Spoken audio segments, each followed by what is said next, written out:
Welcome to the Business of It All podcast presented by Fenestration Canada. I'm Cam Drew, and today we're talking more about tariffs, but specifically the NFRC and their involvement in creating a waiver for members, Canadian members, that may be affected by the reciprocal tariffs.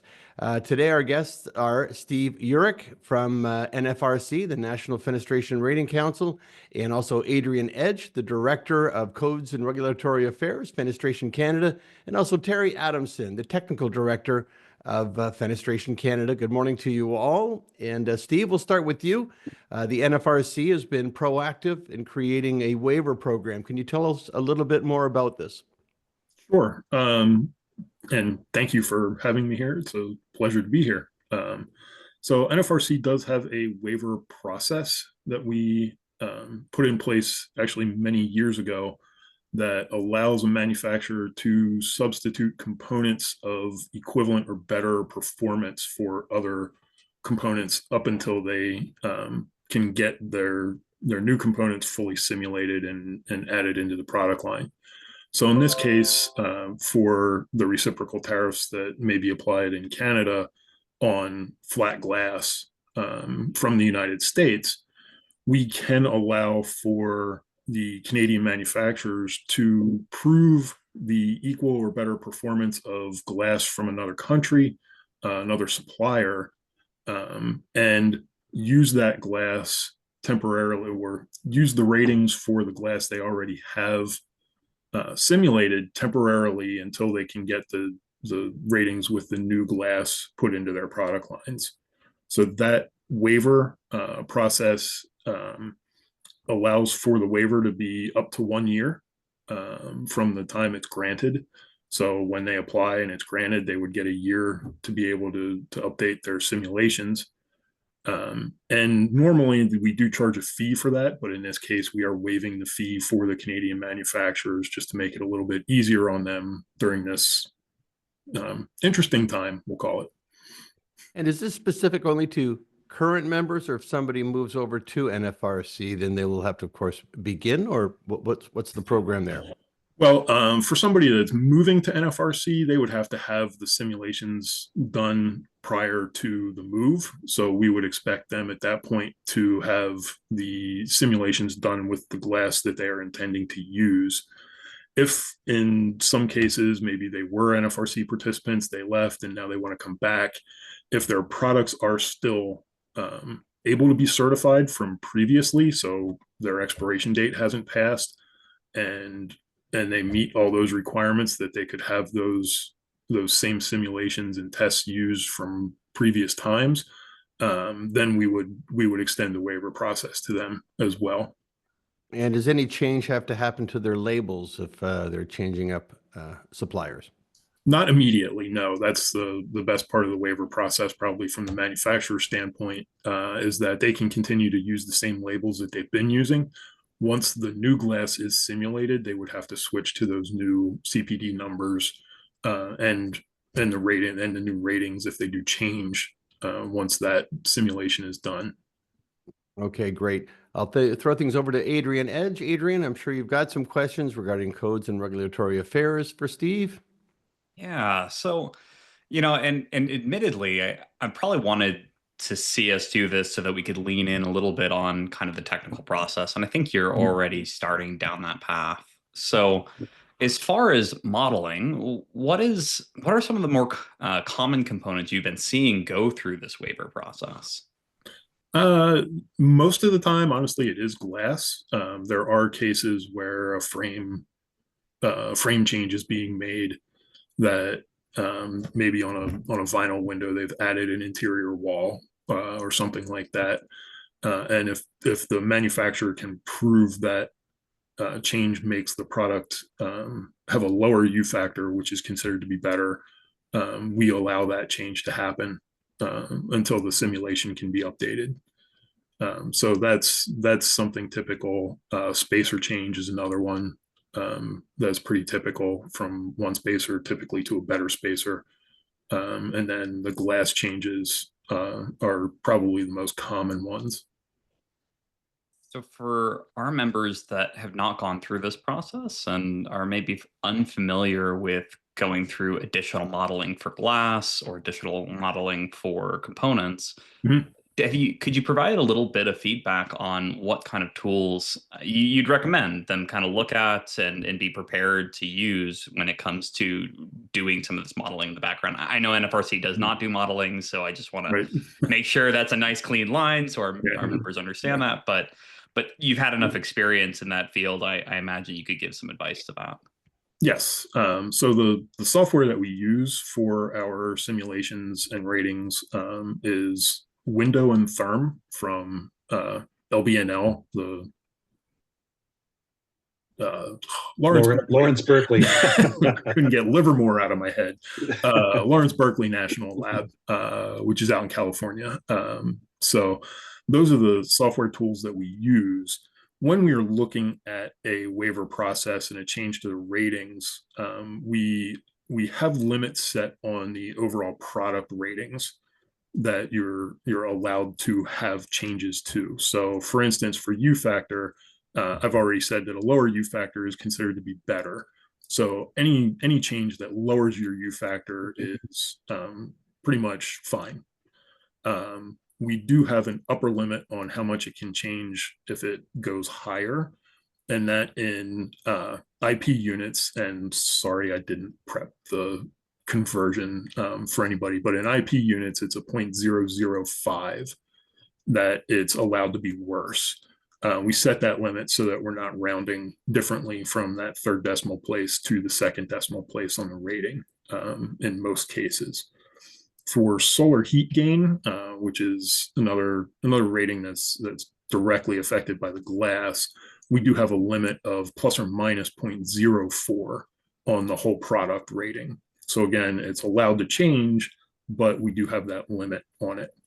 So the first step to changing your glass and figuring out if the ratings change is to get the center of glass values from Window.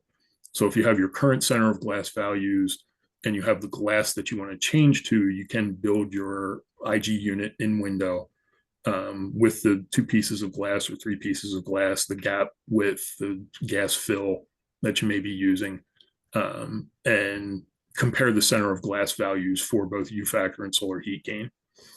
If those values, if the U factor gets better, great. If the solar heat gain value changes in the center of glass by less than that 0.04 in either direction, again, great. You can pretty much be done at that point because the whole product ratings are going to change even less than what the center of glass ratings change. So if you're outside those values, if your U factor goes up, if your solar heat gain is outside that 0.04, that's when we're going to ask you for a whole product rating to prove that the whole product is within those values. And if you're doing a glass change over all of your product lines, then we may ask you for that glass grouping simulation over a few of the product lines just to make sure that the different products don't change values farther than others. So for any modelers that are out there watching this, from the US perspective, less solar heat gain is better. Less solar heat gain. Careful. Careful. Not always. We do have some cold areas, and some areas that are farther north than Toronto and places like that too. So yeah. So my last question is, I know that there's an extension process at NFRC for recertification, and that will be one of the requirements if you go through the process of, call it switching out your glass or your spacer bar, your low E, whatever that change is. How long is that extension? And can you explain the process just a little bit so that people kind of know what to expect? Sure. So for a recertification, we actually have a 6-month extension that we will give to people. There is a form on the NFRC website that needs to be filled out where we ask for some information, which product lines, who you are, what your company is, which product lines you want to have extended. And then we ask for a reason why it needs to be extended and some evidence that the recertification process is already underway. So we do require for that 6-month extension for the recertification process to be underway. The other reason that you can ask for that extension, not really related to this, but we just kind of implemented this, so I want to make sure it's out there, is that if you were discontinuing a product and your material lasted a little bit longer than you thought it would, we will give you a 6-month extension just to run out the last of that material as well. Again, that's a brand new thing, so kind of a plug for us on that. But that is the 6-month extension process for it. And thank you for saying that too, because you bring up another point with the waiver process. If your product needs to be recertified within that 1 year where we give you the waiver, we do expect you to recertify it with the new glass that you want to use.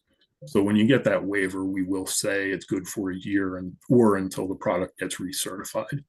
So again, we do expect that new glass to be put into the new simulation.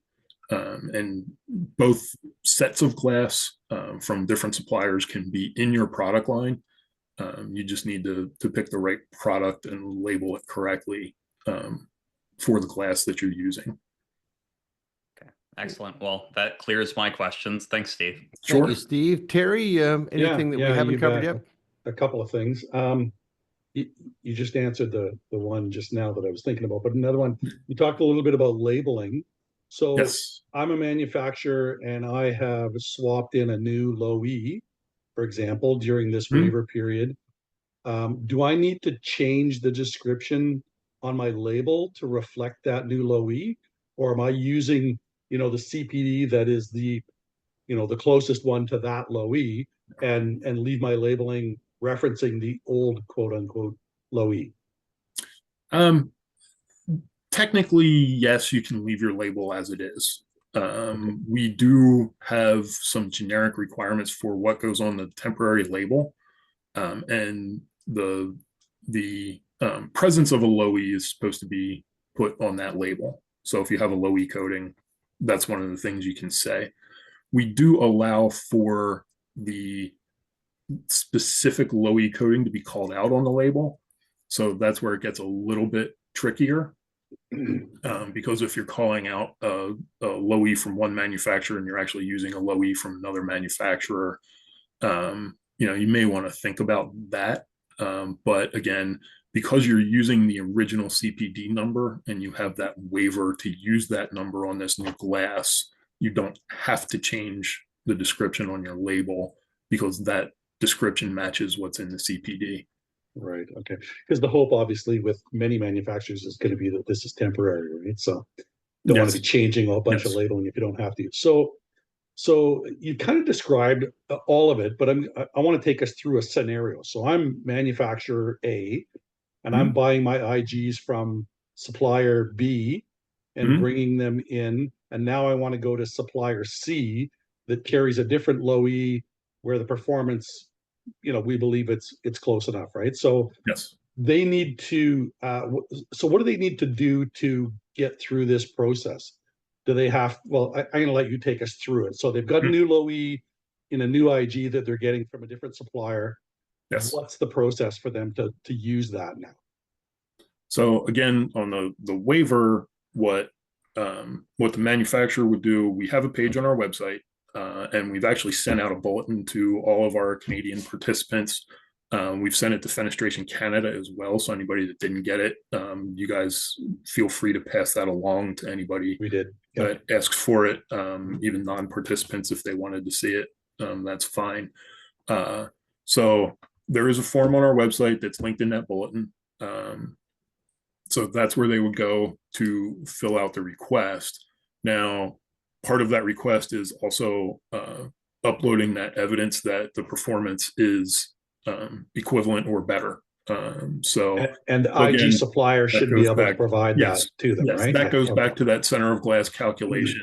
If the center of glass calculation isn't sufficient, then we would need essentially a glass grouping simulation from a lab. So an NFRC accredited lab as well. So, but that is a single product simulation using the two different glass types in it, and that's it. Now, again, if you have a fixed window, a single hung, a double hung, a slider, a door, things like that, we may ask you for, say, 2 or 3 of those products. A fixed window usually has the most glass area, so we'll use that. And then something like a horizontal slider or sliding glass door typically has a lot of frame area to it, so we'll kind of bookend the glass to frame area, things that way, and maybe one in the middle, just to make sure that we're not going outside the bounds of what we're allowed to do. So it would be 3 simulations possibly, for something like that, to use that waiver on all of your product lines. So all of that information, if it's required, would need to be given to us. We would take a look at it and then issue the waiver. The waiver would go to the manufacturer and to their inspection agency that does their follow-up quality assurance audits and manages the data in the CPD for them, so that everybody knows that this is allowed.